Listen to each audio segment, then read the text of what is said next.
Hello and welcome everyone. My name is Reshmi Mukherjee. In my channel you get ISC English literature and English language topics. Now as you know, we have already started with this book Prism, right?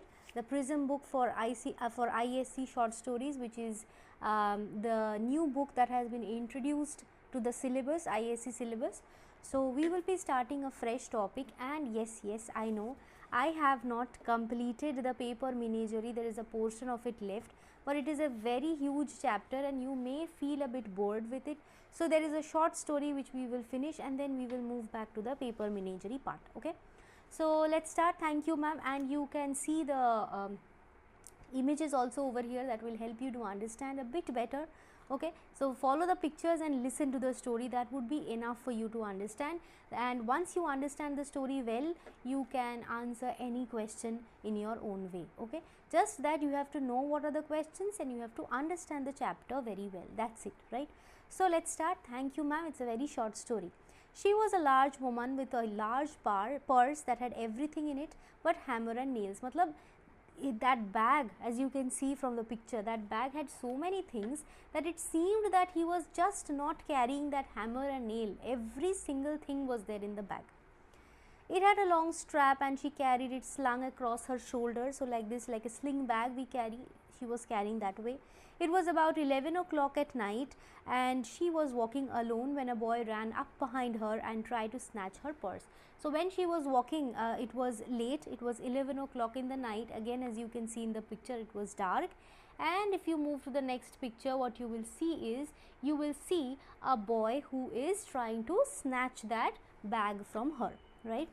So it was about the strap broke with a single tug and the boy gave it, because if you are, if it is a sling bag and if you have a lot of things in that sling bag, it can break loose any moment. So it ripped apart and fell, and the strap broke, and because of that extreme weight of the bag, the boy fell back. Okay, but the boy's weight and the weight of the purse combined caused him to lose his balance. So instead of taking off full blast as he had hoped, he thought that he would take a full blast, matlab he would just run and escape the place with the bag. But the bag was so heavy that he pulled it tore off from her shoulder, but he also fell down because of that extreme weight of the bag. The boy fell on his back on the sidewalk and his legs flew up. The large woman simply turned around and kicked him right square in his blue jean sitter. Then she reached down, picked the boy up by his shirt front and shook him until his teeth rattled. So she just took hold of that boy, and first she kicked and then she took hold of the boy and kept moving him like this, like, how dare you do that to me, how dare you pull my bag, okay, like that. After that, the woman said, pick up my pocket book, boy. So she was carrying a pocket book also, as you can see from the picture, that fell on the ground, and she told that immediately pick that up for me. She still held him, so she did not let loose, she did not allow him to just go and pick that from there. She held him and she asked him only to pick that up. Okay, then she said, now ain't you ashamed of yourself, don't you feel sorry for what you have done? Firmly gripped by his shirt front, the boy said yes, because he has to feel sorry now, because the woman is holding him like this, and he has to say that I am sorry. Possibly then the lady would allow him to go, otherwise possibly she will take him to the police station. So he says, I am sorry, I feel sorry. The woman said, what did you want to do it for? Why were you trying to take my bag? I did not aim to, you a lie. So you of course aimed taking the bag, that's why you pulled the bag. You are lying. By that time, 2 or 3 people passed, stopped, turned to look, and some stood watching. As you can see, the pedestrians, they will, if something is happening, they will stand and see kya chal raha hai yahan pe. If I turn you loose, will you run? So if I let you go, what will you do? Will you run? Yes, ma'am. So of course I will run, because I have no idea whether you will be taking me to the police station or not, because generally that is the tendency of all people, right? They would take them to the police station.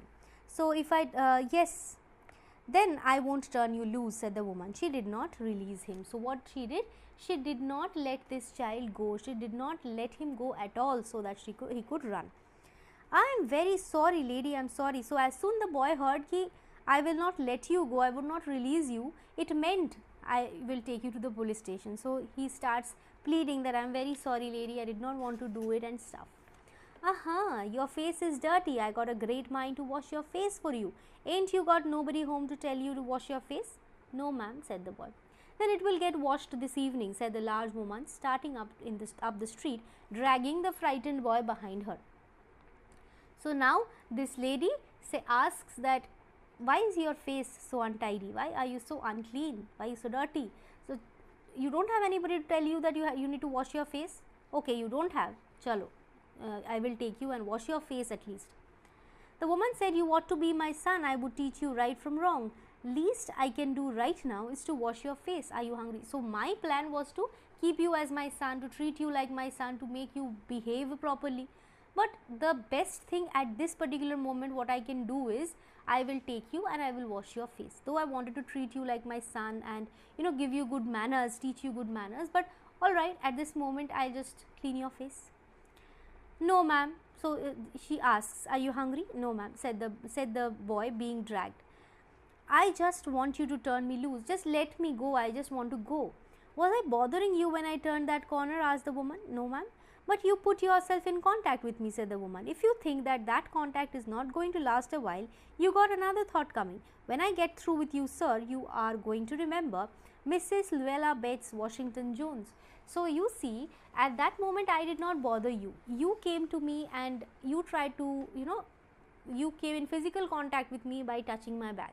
So now that we are in contact, I will not let you go unless and until you know very well who I am. And next time you forever remember who I am and you remember what I told you. Okay. So I am Mrs. Luella Bates Washington Jones. Sweat popped. Now from this speech, from this face of the lady and from how she says, how she speaks to him, this boy is very afraid. He thinks that now though I am gone, I will be taken to the police station for sure. Sweat popped out on the boy's face and he began to struggle.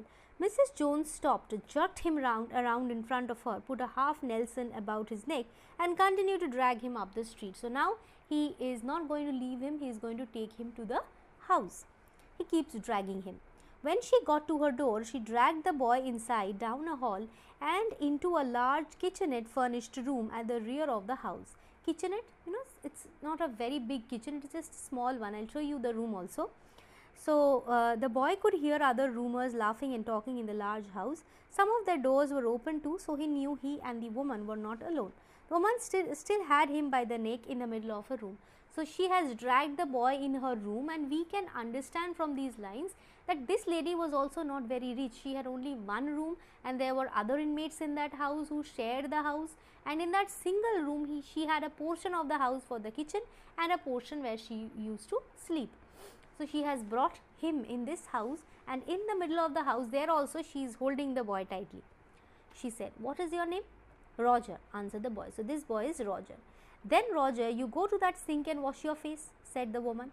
Whereupon she turned him loose at last. So finally she allows the child to go. That okay, go, you will find the basin there, just wash off your face and come. And what did the boy behave like? He was like, okay, that side we have the door and there is the basin. Should I run or should I not? And he decided, okay, chalo, let me wash the face now.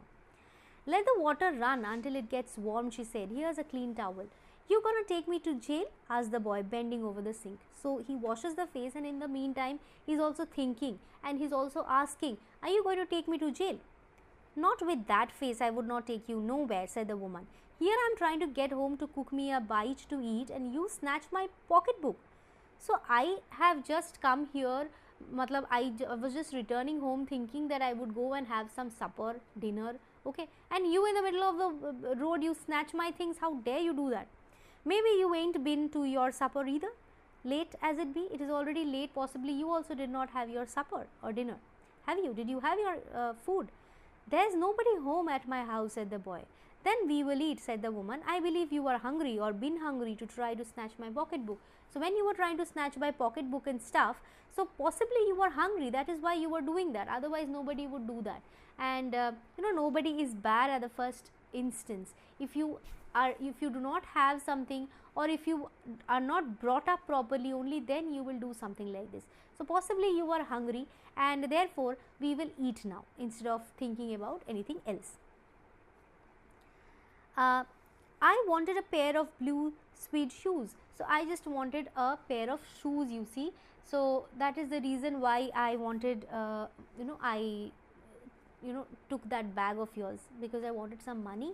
See, young children, you can see the age from the picture also. Young children, they have this a lot of, even if you think about yourself, you want a lot of things in your life, right? You want a mobile phone, you want possibly a girlfriend, possibly you want sometimes you wish for some good quality dress from Myntra, right? So certain things we want, and certain things our parents provide us, certain things they do not. But see, there are people who don't get anything at all, like this boy. He's very, very poor. He has nobody in his house. So this boy therefore has temptations, has desires, but those are never fulfilled. So because of that intense desire, possibly he had tried to snatch the bag of this lady. And the lady understands the condition of the boy, and therefore tries to treat him well. Everybody should get a second chance, so that he can think on what he has done, he can understand his mistake, and being treated well, sometimes we feel that no, we should not have done that.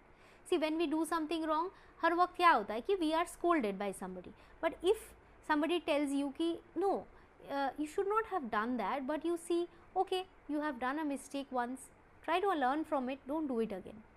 So that person allows you to go. Okay, sometimes you change from there also. You think that okay, that person had a lot of faith in me. Okay, he or she thought that I would never cheat in the exam, but I have cheated. But she felt very sad about it, and she did not scold me. She was just very, very sad.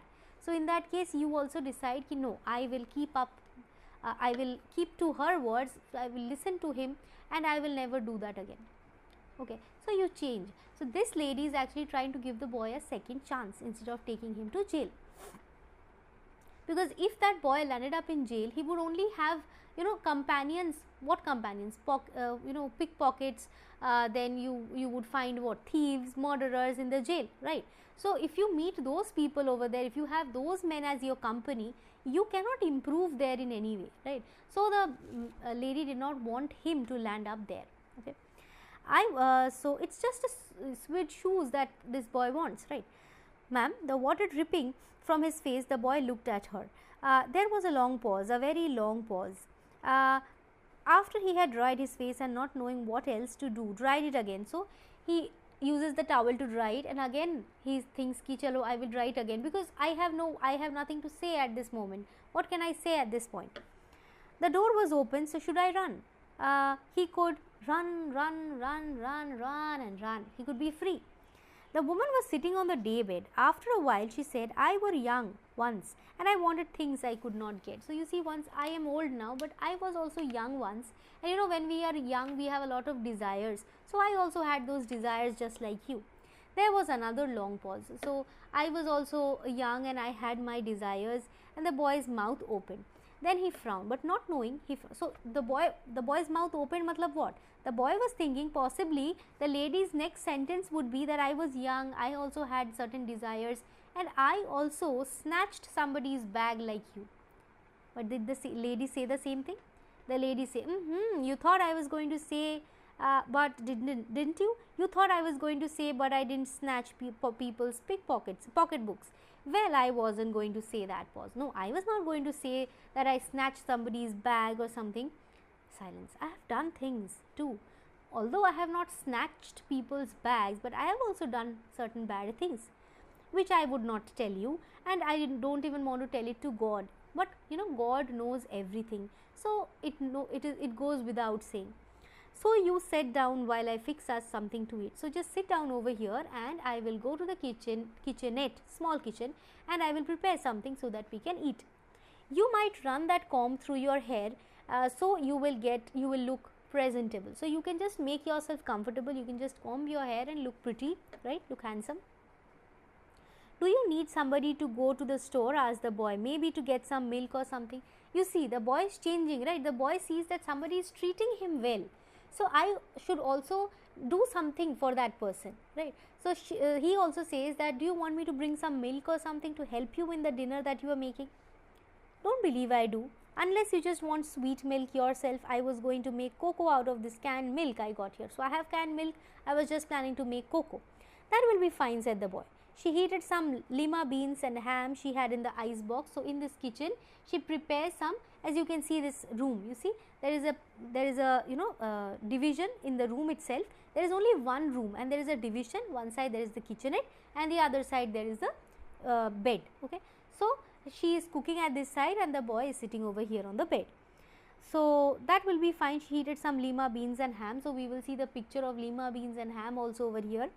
And she set the table with the cocoa. The woman did not ask the boy anything about where he lived or his folks or anything else that would embarrass him. Instead, as they ate, she told him about her job in a hotel beauty shop that stayed open late, what the work was like and how all kinds of women came in and out, blondes, redheads and Spanish. Then she cut him a half of her 10-cent cake. So she had a cake also, she cut that and she gave that to him.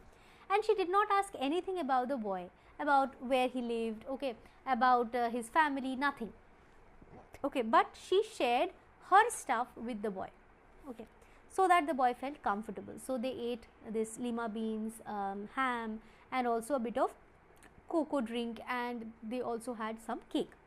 Eat some more, son, she said. When they were finished eating, she got up and said, now here, take this $10 and buy yourself. So after this food, everything was over, supper was done.